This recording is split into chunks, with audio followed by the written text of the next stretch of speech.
Do-do-do-do. Woo-woo-woo-woo-woo. Jess is coming to play today.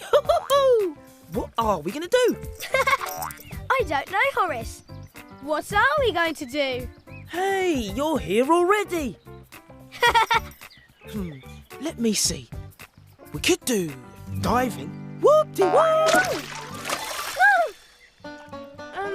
Horace? Or maybe just a gentle swim.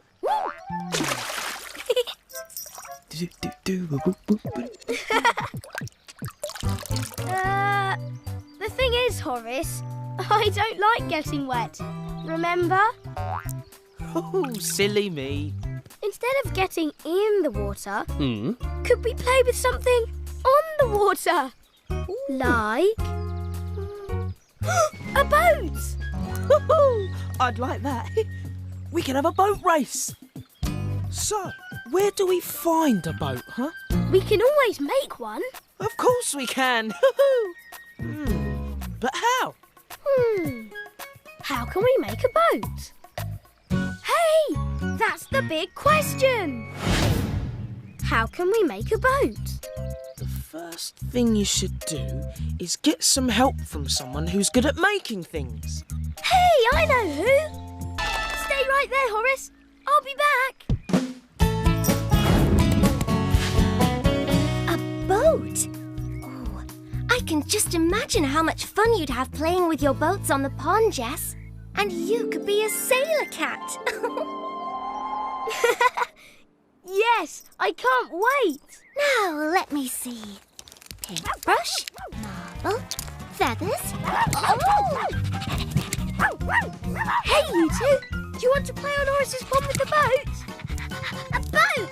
I love boats! No! Tickle me with the feather.